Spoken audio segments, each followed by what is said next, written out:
más o menos buenos, pero que yo creo que no resistían la comparación con Bolaño. Y él no estuvo muy simpático, por decirlo suavemente, y mucho menos con los monstruos sagrados de Isabel Allende y Scarmet and Company. Y fue una estancia conflictiva, sí. De los pueblos más envidiosos que hay en el mundo, el chileno ganaría el primer premio, ¿no? Y la envidia, esa envidia terrible, se ve en los comentarios que se hacen por algunos, que son los menos, desde luego, menos interesantes en cuanto a este escritor tan diferente, ¿no? Tan quitado del relumbrón que es Bolaño. El oficio de escribir es un oficio poblado de canallas, eso más o menos todo el mundo lo intuye, pero es que además está poblado de tontos, que no se dan cuenta de la fragilidad inmensa de lo efímero que es. Es decir, yo puedo estar con 20 escritores de mi generación y todos están convencidos de que son buenísimos y de que van a perdurar. Eso es una ignorancia, aparte de un acto de soberbia enorme, es de una ignorancia bestial. Entonces en un momento dado Roberto me dice, en cuanto a ti, te respeto. Pero si tú me atacas, yo te voy a atacar. Entonces yo le dije, yo te respeto. Si tú me atacas, yo te voy a atacar. Perfecto, no nos atacaremos. Bolaño era un escritor de o conmigo o contra mí, ¿no? Un escritor de cartografía, un escritor de banda, ¿no? De los que forma banda y se enfrenta a los que tiene delante, ¿no? No es un escritor ecuménico, no es un escritor que quiere gustar a todos, al contrario, se siente fuerte precisamente en la agresión y en la defensa. Me parecía ser que en esa mitología Bolaño era un autor que había aparecido un poco el 95, 96, había eclosionado y explotado el 98, el 2000, luego había muerto y no había tenido un pasado, y no había tenido una historia, y no había tenido... Pero también te empecé a preguntar al fondo cómo se forma un escritor y qué determina que un escritor sea una cosa u otra y llegue a un lugar o llegue a otro. Entonces, y de pronto me di cuenta que había algo que nadie había abordado con propiedad, o por lo menos habían abordado solamente de modo simbólico, que era la relación de Bolaño con Chile. Bolaño es un escritor chileno, por mucho que él ha formulado un modelo de escritor extraterritorial y nómada y exiliado, es un escritor chileno. Y su relación con la literatura chilena, a pesar de los 25 años de exilio permanente, fue intensísima e intimísima.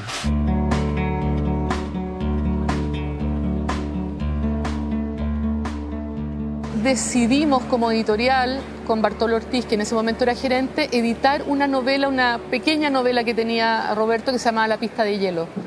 E hicimos una presentación de esa novela en la Plaza del Mulato Gil. Y en la Plaza del Mulato, si no mal recuerdo, lo presentó Carlos Franz, y después era muy habitual que después de la presentación, donde llegaba mucha gente, se iba a comer. Por lo tanto, Carlos Franz lo invita a comer. Creo que estaba Gonzalo Contreras, Arturo Fontaine. Y me acuerdo decirle a Roberto, después que termines de comer con esta gente, que eran autores consagrados de la nueva narrativa chilena, y hablaban, vente con nosotros un ratito, que tengo que presentarte a alguien que te va a gustar mucho. Y al poco rato Roberto apareció. Así que puedo decir fielmente que hice que Pedro Lemebel conociera a Roberto Bolaño, cosa que me alegro hasta el día de hoy.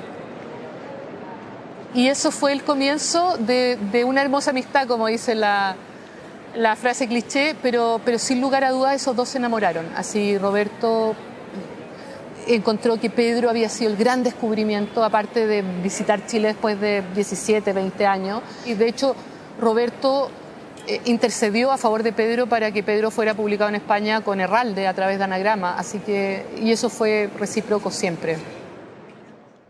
Muy buenas tardes, estamos acá en Radio Tierra cuando son exactamente la 1:10 p.m.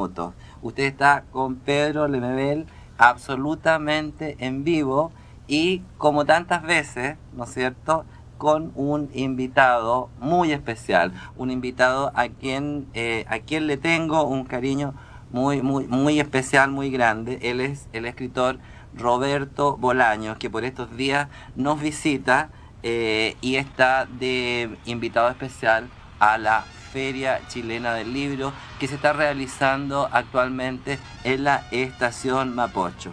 Estamos acá con Roberto y estamos esperando que llegue Raquel Olea también, que se ha demorado un poco, pero vamos a comenzar esta conversación. Estoy un poco nervioso, Roberto.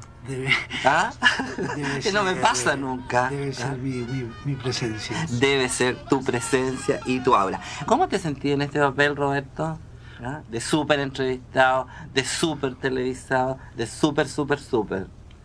Pues me siento súper, evidentemente. ¿Ya? Me siento volando y esperando el batacazo con la kriptonita, pero... ¿Ya? Pero no, estoy bien. Yo la verdad es que los días que la gente acá es tan hipócrita, Roberto, que tú llegas así de visita después de tanto tiempo y te tratan pero la maravilla, pero te vas y te queda el pelambre, ¿no? En este momento viene llegando Raquel Olea, una gran amiga, una querida amiga. Te escuchaba el otro día a ti decir una entrevista, yo soy un escritor en lengua española. Sin duda. Yo soy un escritor, pero ¿qué es lo que es un escritor chileno, por ejemplo? En principio es una entelequia, es una estafa en términos literarios. No existen escritores de Chile o de Argentina, etcétera, como tales. Hay literaturas. Estoy totalmente en desacuerdo contigo. Sí. Ah, bueno, yo no. ¿Por qué? Porque un escritor tiene que ver con su contexto de producción. Y ser un escritor chileno. No, el contexto de producción de un escritor es su lengua. Yo creo que esa es una discusión periclitada hasta el fondo. No puedes poner camisas de fuerzas a una literatura. La obra de un gran escritor jamás está ceñida a un país. Cuando uno domina la lengua saca lo que tiene que tener la literatura, es decir, fuerza, voluntad, energía. Sí, yo estoy Esas de acuerdo literaturas contigo, nacionales, pero esos temas además, se pueden seguir pensando hoy. Esos temas se pueden seguir pensando, pero no jodáis a los escritores con esos temas, porque los escritores estamos metidos en temas muchísimo más complicados, ¿sí? Que es, entre otros, escribir bien, saber escribir. Una literatura tiene que hablar tiene que crear en el lector cosas mucho más fuertes que empezar con esa pedantería de contextualizarla, además en su historia nacional. Anda ya, por Dios. Pero ni lo uno ni lo otro y todo a la vez. No, es pensar la literatura. Pero ¿cómo vas a pensar tú la literatura si tú no haces literatura? Lo que a ti te construye como un escritor es la crítica, es la lectura. Si la crítica no te habla, la crítica me construye como escritor. Obvio. Pero por Dios, qué pedantería más grande. ¿Sí? Es la pedantería de la impotencia, es decir, tú lo escribes y crees que a mí, que sí que escribo, ¿sí? Me construye la crítica. Si la crítica no habla de ti, tú no existes. Es de una pedantería, pero bestial, ¿sí? Pero así es, pues, Roberto. Para mí, la lectura es placer. Tocarle a Chile, a Bolaño, era tocarle su vida entera, ¿sabes? O sea, todos los conflictos de su personalidad pasan por Chile, de su propio destino como exiliado, pasan por Chile, y por lo tanto, digamos que era un terreno fértil para que algo a lo que era tan proclive Bolaño como es el conflicto, el enfrentamiento, la suspicacia, la agresión, pues todo eso Chile se lo removiera de un modo muy especial. Y así fue. En los últimos tiempos Bolaño fantaseó más de una vez con la posibilidad de volver a Chile, a pesar de la relación tan tensa que tenía ya para entonces con el país. Y como sabéis, consta que volvió todavía una vez más a Chile sin decirlo a nadie, estuvo por ahí con solo unos muy pocos amigos. Es decir, que Bolaño estuvo sondeando esa posibilidad de regresar a Chile, que era muy complicado entonces, con 2 hijos pequeños, pero de un modo serio. El mundo, el medio intelectual o el medio literario chileno, esa distancia que ellos puedan tener con respecto a mí es mutua. Yo me siento bastante distante de ellos, me siento muy cerca, por ejemplo, de Nicanor Parra, y yo creo que con ese escritor ya basta para que la literatura de un país esté razonablemente satisfecha. Parra es un maestro de Bolaño en la medida que en el fondo también Parra implica una posición de su escritura, por lo menos, y él mismo también, de no sometimiento al lugar común que en el fondo el poder implica. Se escribe desde la incomodidad, se escribe desde la pregunta, se escribe desde el desconcierto, desde la pobreza, desde el hambre, desde lo que sea, y no desde el lugar común, no desde la academia, o no desde la idea de instalarse.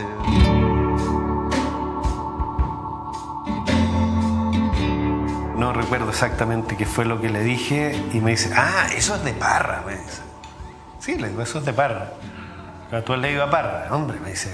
Parra, que si lo he leído, tengo todos sus libros en primera edición, los tengo en mi velador, o sea, no es que los tengo en mi velador, los leo, los releo todas las veces que puedo, qué sé yo. Y esa noche nos metimos fuerte en Parra, particularmente en el arrojo de Parra. Bolaño se sentía tremendamente identificado en ese arrojo. En un momento de la conversación le digo, ¿pero tú conoces a Parra? No, hombre, que yo no lo conozco. Dice, mira, yo voy en 3 días más, tengo una reunión con él, ¿por qué no vienes conmigo y nos juntamos con Parra? Nicanor es muy sensible, no le gusta que le hagan encerronas, y además se defiende muy bien, lo que significa que eventualmente puede ser un fracaso, una visita mal pensada, digamos, ¿eh? Entonces, el día siguiente le mandé Estrella Distante.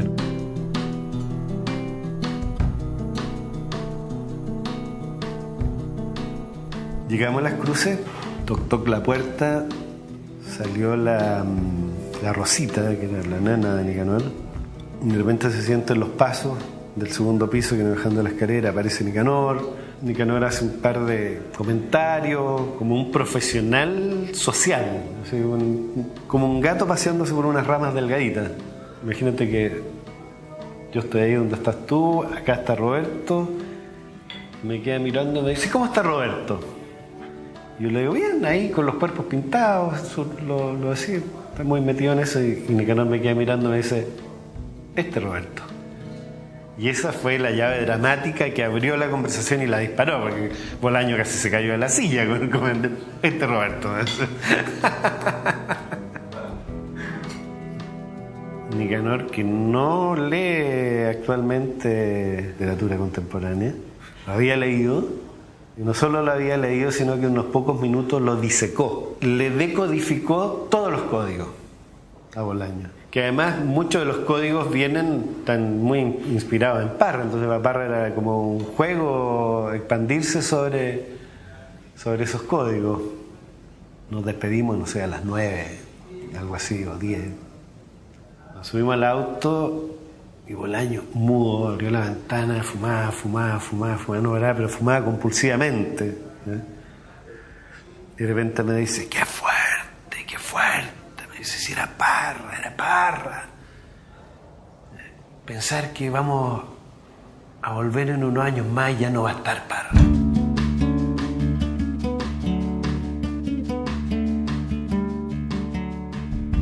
Que el impacto de la figura de Parra y la simpatía que surgió entre los dos, porque fue una simpatía mutua y un beneficio mutuo. Parra siempre ha sido en este sentido, muy humilde respecto a Bolaño. Él siempre dijo que Bolaño le puso en órbita de nuevo.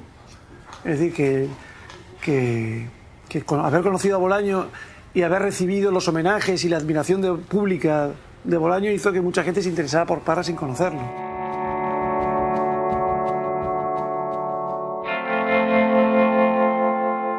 Y a los 39 años o 40 o algo así, no lo recuerdo en este momento bien,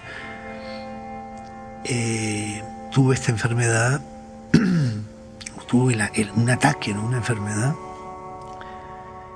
y a partir de ese instante dije, se acabaron los trabajos, se acabó toda la historia.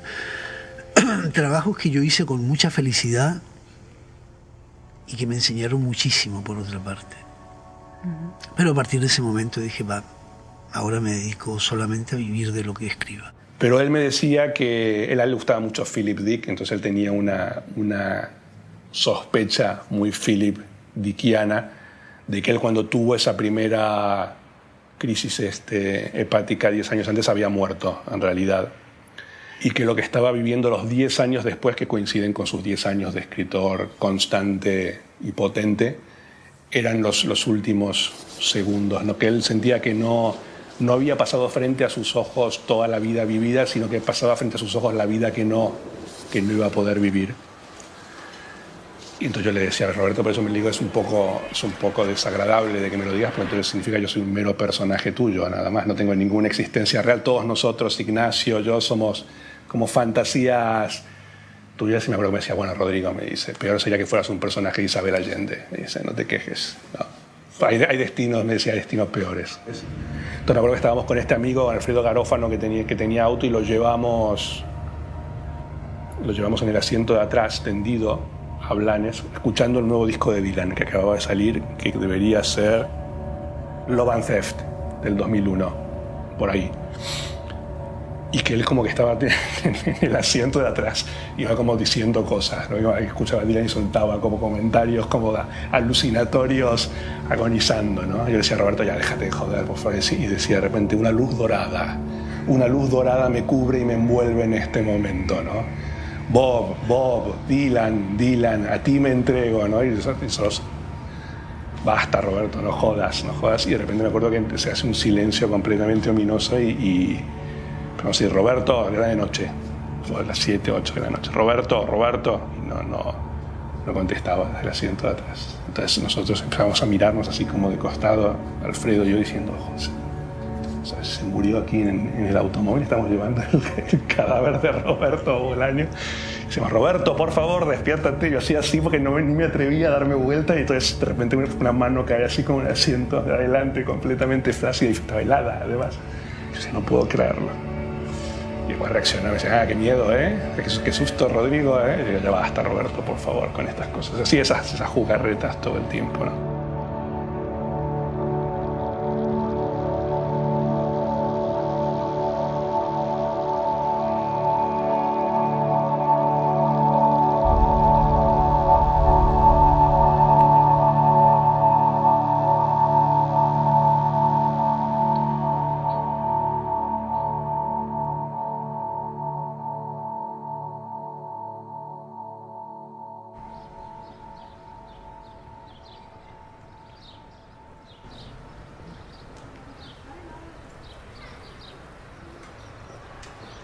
Roberto Bolaño, que tanto pensó y que tanto escribió sobre los escritores olvidados, supongo que le gustaría el tipo de olvido que digamos que promete el tener una calle.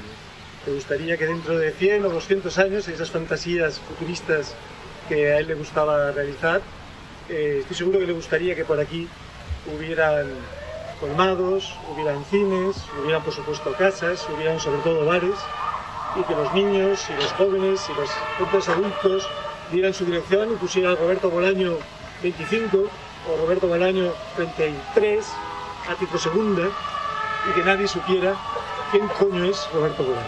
Muchas gracias.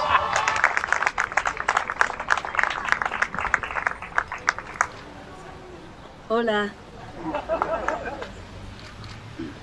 Roberto, gracias. I was a wing in heaven blue, on the ocean, soared over Spain, and I was free. I needed nobody. It was beautiful. It was beautiful. And if there's one thing could do for you, you'd be a wing in heaven blue. And if there's one thing could do for you, you'd be a